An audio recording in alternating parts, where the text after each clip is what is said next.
Hey, this is Andy Hubbs. If you want to learn how to use your small axe to build an empire, you should be listening to the Small Axe podcast with my good friend Nico.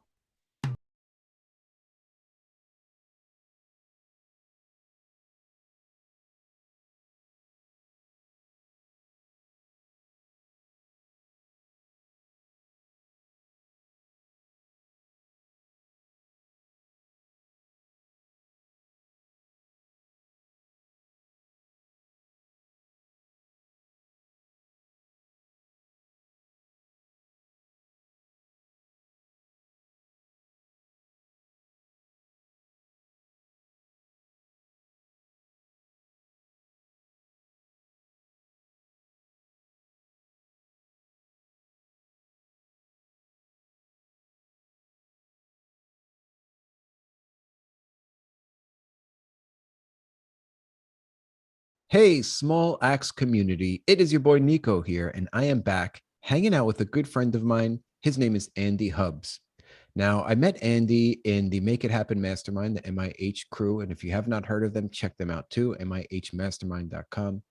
But I want to get Andy on because I think he's got a compelling story to tell, a compelling journey, something that you can possibly relate with, and something that you can get advice from. So, Andy, welcome to the show, man. Thank you, Nico. I've really been excited to be on your show. I've been following your podcast, and so it's a real honor. Thank you for the opportunity. Oh, man, that means a lot to me. Thank you. Sure. So let's take a minute or two to give the listeners kind of some background of where you came from and how you got to where you are today. Okay. I live just north of Detroit in Shelby Township, Michigan.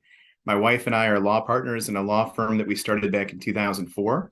I'm married. I have three kids. My oldest is a freshman in college. I've got a junior in high school, and I've got a 12-year-old daughter in seventh grade. I've got three golden retriever dogs. And my wife and I started back in 2011 investing in single family. We actually intended to do more fix and flips, but we ended up just acquiring a portfolio of single family properties, kind of holding on to these properties that we were renovating and rehabbing. And so, probably about a year and a half, 2 years ago, I read an article that Joseph Lee had written that was in Bigger Pockets about one of his first deals. And I reached out to Joseph and had a great conversation with him. And he put me in contact with Marco Barbaro, and so fortunate to be part of the Make It Happen family. The Make It Happen community has been terrific. So, in my first full year of multifamily investing, I've done three deals, a little bit of everything. I did an investment in a multifamily fund. Then I also invested as a limited partner in a syndication. And then I got involved in a joint venture. And then I've actually got another joint venture that I'm involved in right now. I'll kind of give 2023 credit for that one. But it's been fantastic, great community, and really excited about the opportunity to scale up. Man, Andy, that's amazing, man. Thank you for sharing. So, when you were doing the single family stuff, your intention was to fix and flip, but you ended up holding them. Do you still have them? Did you sell any? Well, we have most of them. We had at one point we had 13 properties. We sold three of them last year, used the proceeds from those to get into these multifamily deals. I've got two more that I'm going to be selling this year. And again, using the proceeds from those to get into some more multifamilies. One is a JV and possibly some more LP opportunities. And then I own 10 out in Indianapolis that are, I'm sorry, it's actually nine now. We did sell one out in Indianapolis that are really, really passive. In fact, I've never actually been to the properties themselves, but I've owned them since 2015. And so, in many respects, it's been about as passive as you can possibly invest. So, I think those I'm probably going to hold on to a little bit while longer, but definitely want to make the full conversion from single family to multifamily. I hear you, man. Well, how did you get those ones in Indianapolis? So my CPA is a close friend of mine, and he does a lot of real estate investing himself. He actually does he's on Bigger Pockets and just happened to be a next door neighbor at my office to me, and we've become friends. He had a opportunity to speak at an event in Indianapolis back in 2015, and it was going to be with a bunch of investors, and he invited me along, and we did a bus tour of the Indianapolis market. And at the end of the weekend, he said, "What do you think about you and I putting some money together and buying some houses in Indianapolis?" And I was really excited about it, still into this day. We brought in a few more investors and we kind of ended up creating a REIT without intending to create a REIT. It just sort of happened that way. And then over the last several years, I've bought out the interests of a lot of the other investors. So my CPA still has an interest, but I own, a pretty good percentage of those houses. And ultimately I'd like to own them all. So it's been a really good market to invest in. And they're all single family? Are there any duplexes or anything? They're all single family, all throughout Indianapolis. I think we've got one that's in Charlotte. The fellow that we bought them from primarily focuses on Indianapolis, but he does do some investing in the Carolinas and also in Texas. So Cool. So I'm assuming you have a third party property manager for those? we do. Yeah. We get monthly statements and basically we've just reinvented the rents and have bought more properties from the rents. We've never needed the income or used the income. If there are repairs that need to be done, they contact us. They say, hey, you need a new hot water heater, or you need this, or you need that. We've got somebody. Do we have your permission to hire this person? And so it's very hands off. Awesome, man. Did you get the opportunity to refinance any of those and pull some cash out? You know what? That's an option down the road. We've not done that yet. Maybe that ship has sailed. I guess it kind of depends on what happens with rates. We actually bought them all for cash. So, I mean, we have no encumbrance of any kind, but that's definitely something, long term that I might look into. So, How did you you have three kids, three dogs, a wife, a law firm. How did you manage all this? No, I've you got a said wonderful, wonderful wife, a great partner in life. I went to law school with my wife at Michigan State. We got married between our second and third year of law school. My wife is amazing. I mean, her ability to run her practice, she does wills and trusts and probate administration. And I do more of the court stuff. I'm criminal defense and civil litigation.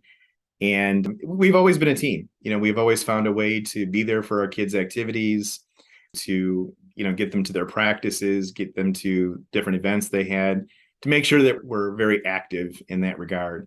And it is a lot of juggling and it is a lot of work, but it's been incredible. So I'm very blessed. great to hear, man. That's really inspirational because a lot of us are thinking, where can we get the time? But I mean, you're in it. You run a law firm. I mean, there's just so much that you're doing, and the kids and the dogs. There's so much time involved in all that. If you're going to really do it right, that you feel like there's no time left for another business, which multifamily is, and that's where we come to at this point. You kind of left the hands off approach, and then you did some multifamily stuff. I know some of that was basically hands off too, but you're learning the game, you're in the game, and now you're doing joint ventures, right? Mm-hmm.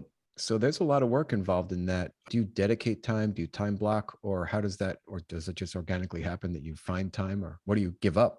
Excellent question. It is fairly organic at this stage. I am looking to get more active and I'm looking to carve out time that I used to devote to some practice areas in my law practice and to devote that toward more regular time blocks, to do investing. One of my big goals for this year, and I'm fortunate to partner with two really terrific guys, great partners, and we all kind of complement each other. But my main focus is going to be to attract capital. I ultimately want to become very proficient at all aspects of real estate investing.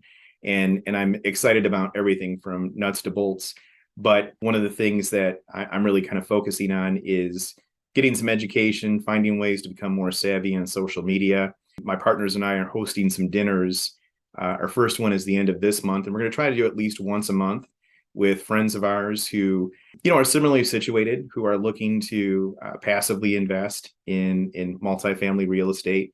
As an attorney, the first dinner is going to be primarily attorney friends of mine who've expressed an interest in multifamily investing.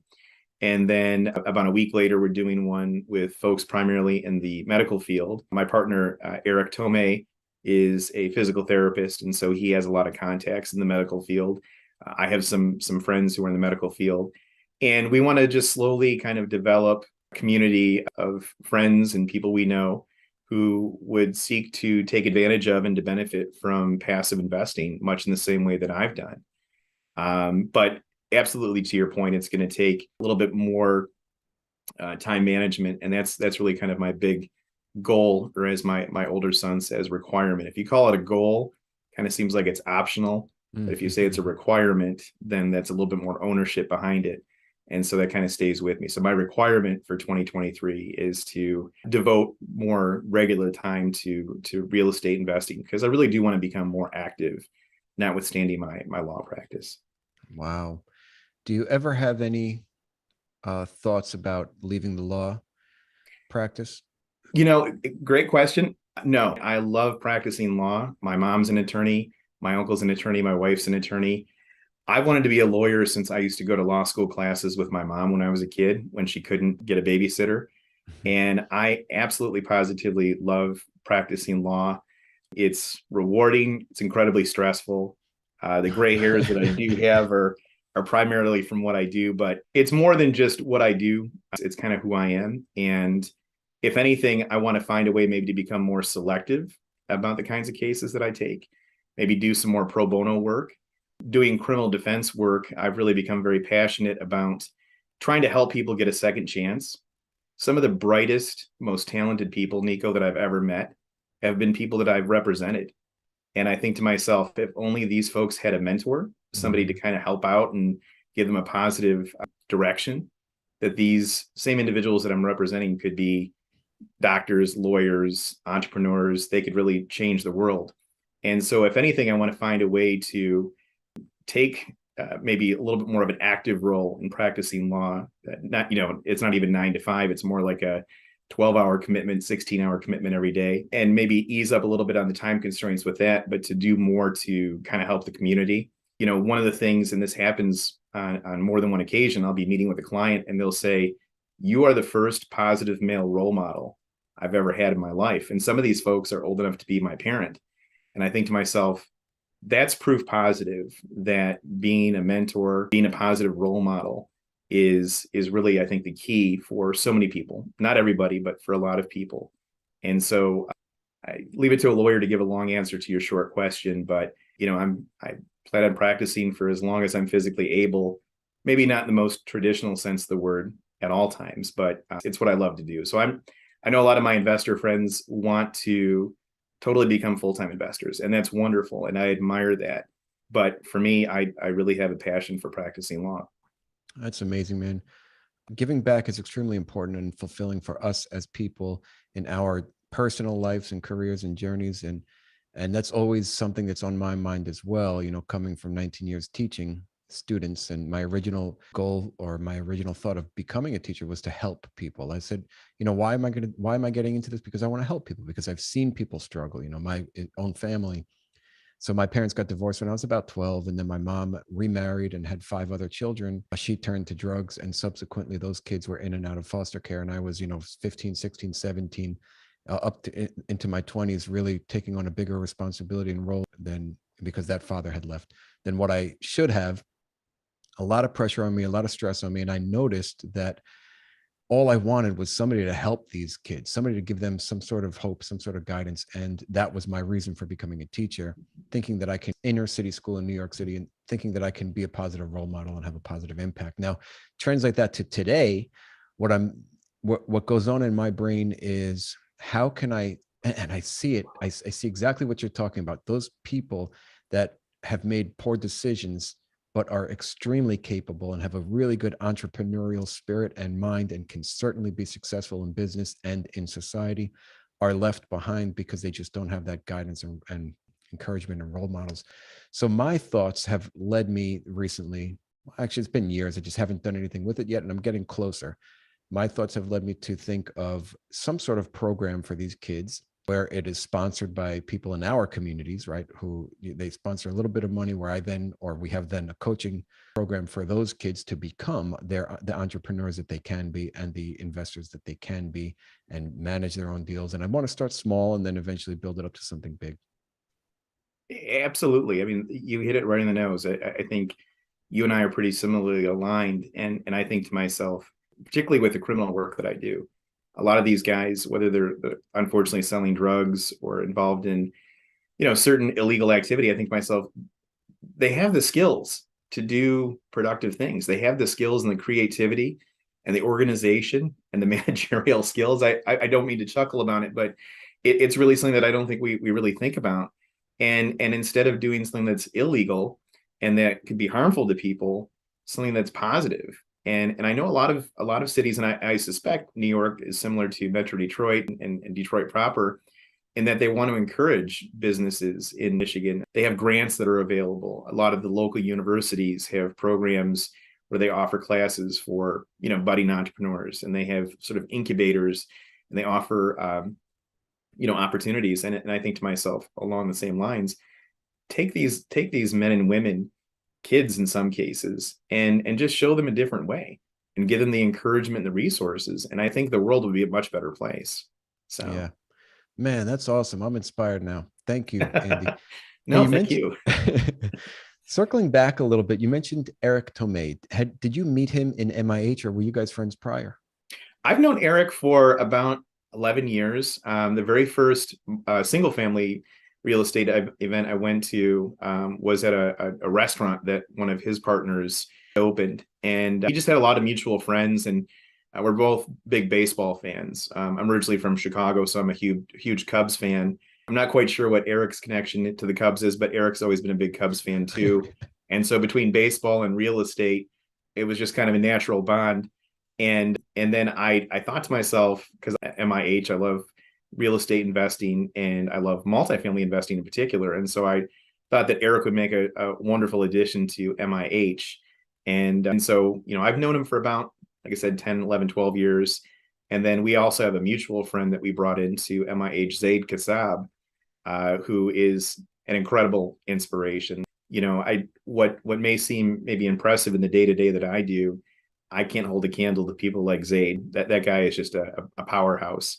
And so I'm really lucky to have brought two friends of mine into MIH, to a community that means so much to me, and really see them thrive in that. So That's phenomenal. I haven't met Zabe yet, but you and Eric have very similar personalities where you're both so open and willing to talk and help and just positive.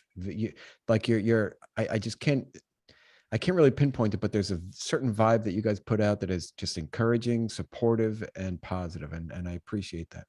well, thank you. Yeah, Thanks. it's No, great. I think that's why we get along so well, and so it's great to be able to work with people that you have some things in common with. So Cool. All right. So you mentioned JVs. Is Eric and or Zabe involved in any of those? Eric and I have not done. We've done a lot of investing sort of independently, but within the same time frame. Zaid and I have independently invested in the same JV opportunities and in the same LP opportunities. And so what we are really interested in doing, in addition to, you know, providing value to different teams and kind of coming in as a general partner on some syndications, but also we're interested in opportunities to buy smaller multifamily, with a smaller number of units, and kind of keep them in an active portfolio that we keep for a long time. I think Marco Barbaro and Chris Jackson refer to them as sort of legacy properties that we can keep for an extended period of time. And I'm really bullish on the Midwest. Notwithstanding the fact that I'm from the Midwest, I see a lot of opportunities both currently and long term in the Midwest. And so our goal, amongst other things, like I said, is to kind of keep some properties in our portfolio while still creating value, sort of diversifying by creating value with other teams. And there's so many terrific teams. I know working with you at some point down the road is certainly an aspiration of mine. So, and that's the great thing about a community like MIH. Awesome. Yeah, I agree. Now, I was pronouncing his name wrong. I said Zabe, but it's Zaid. Thank you for correcting me. That's okay.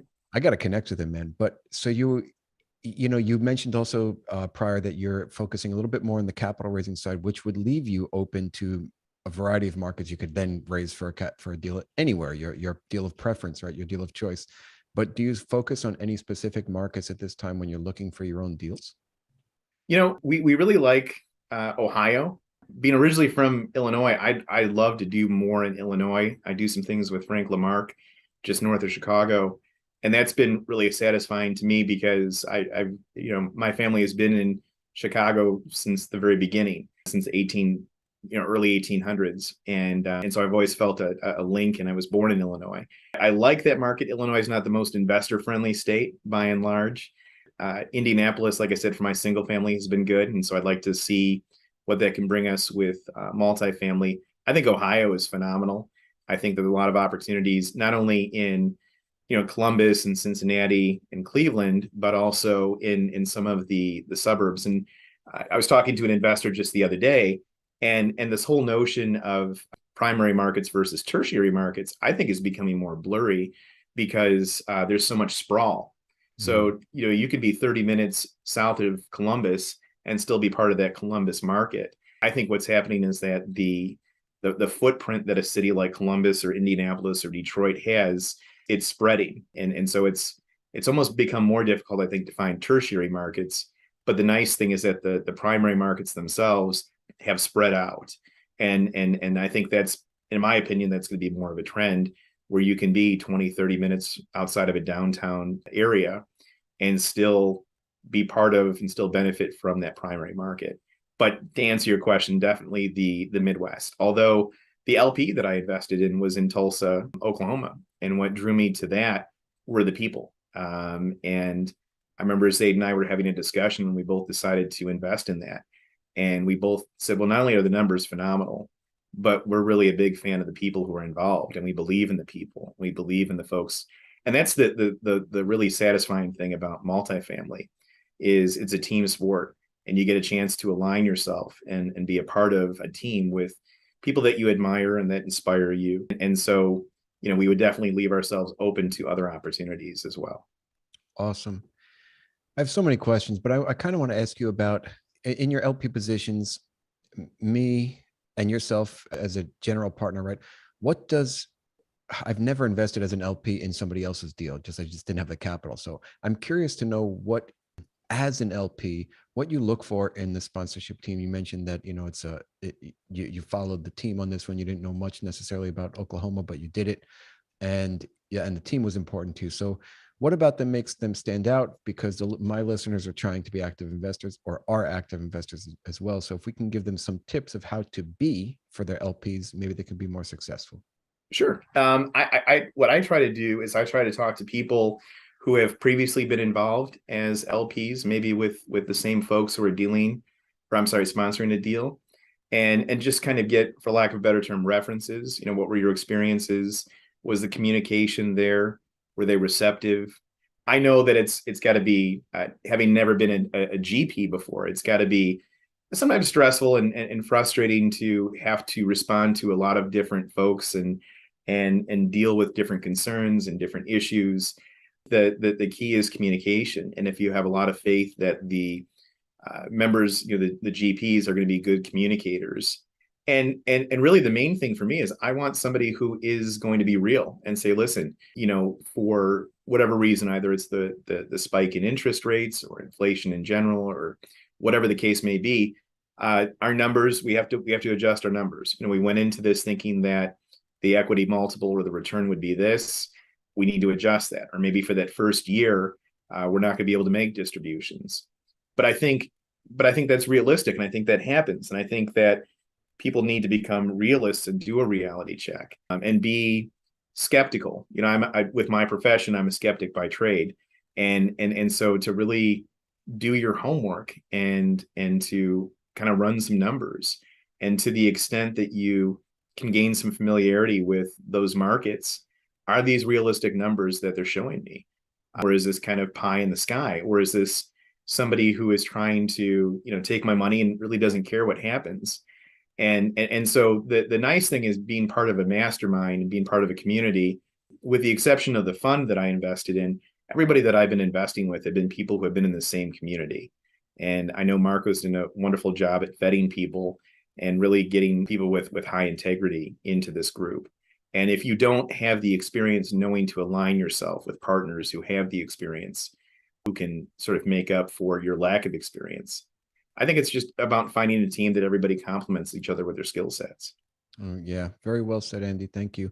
And something that you pointed out is important for budding GPs, right? Is a transparency. We, as a business owner, you want to hide the chaos that goes on behind the scenes, but it's best not to. And people can typically see through that. If you're trying to hide something, it's clear, So it's important to be transparent and be upfront with the challenges that you're facing, but provide solutions. And providing valid solutions to problems is a form of leadership that people respect. So I like that. And there was something else you mentioned. It kind of slips my mind right now.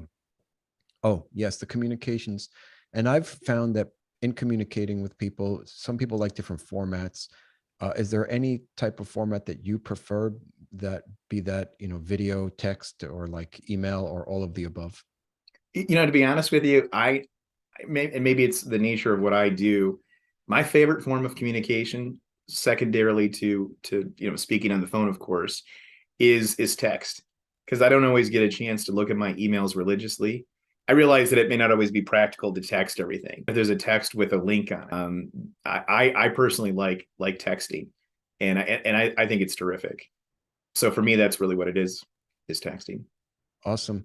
Okay, Andy. So you mentioned that you're going to be hosting some events to discuss with doctors and attorneys and about investing in multifamily. That's an excellent, awesome way, as I think you used the word incubation period, or an incubator, right, to get Yep. them ready and primed to invest. Now, that leads me to this question of 2023. Do you have certain goals set for what you want to accomplish, or are you still kind of building that machine and just ready to strike if something comes, or are you very specific with your goals?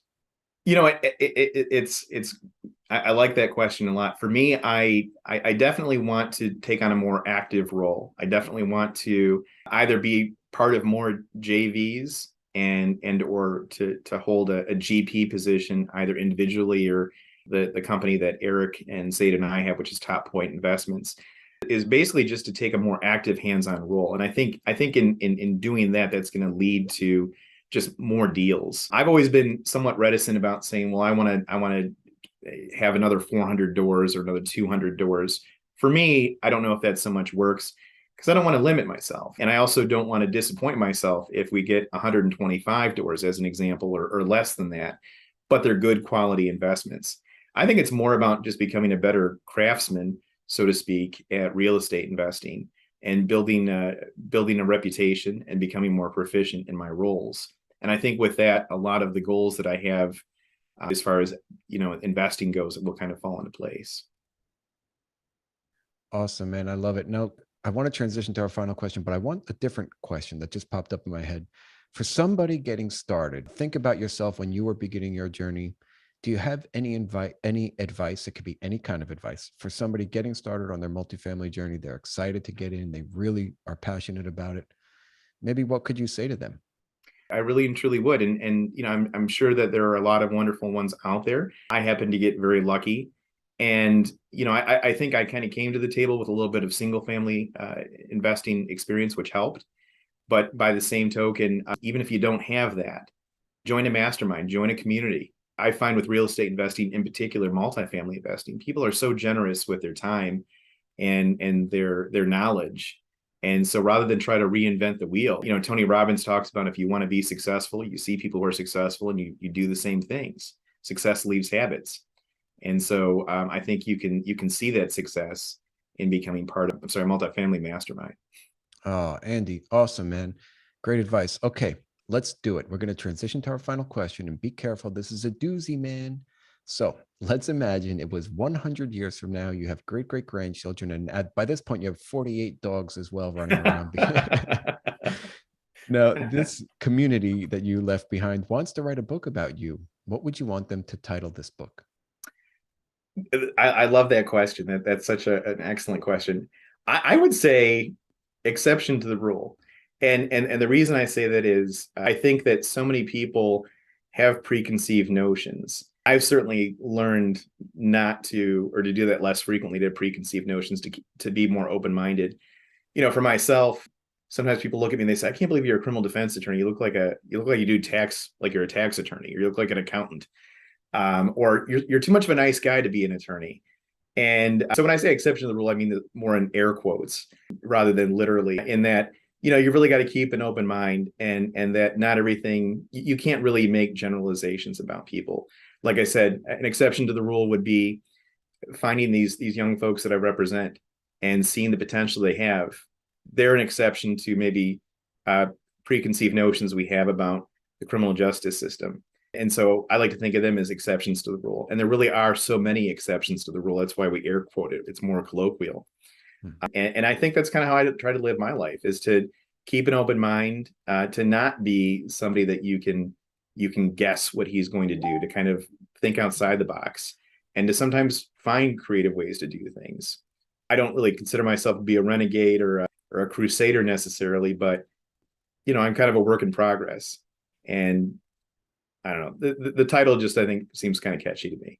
I think it's great, man. It's very well said and well fitting for you. I think you're a wonderful dude, man, and I'm really inspired by you and your story and your journey, and just getting to talk to you today and getting even talk. So I'm going to be honest here. I talk to a lot of people on shows, but I don't necessarily get the same vibe that I'm getting with you. I feel calm. I feel comfortable. I don't feel intimidated. And there is a level of expertise in your tone that makes me feel just like I can talk with you all day, and there's no reservations in anything that I can ask you. It's just, you're like an open book and just a good person, man.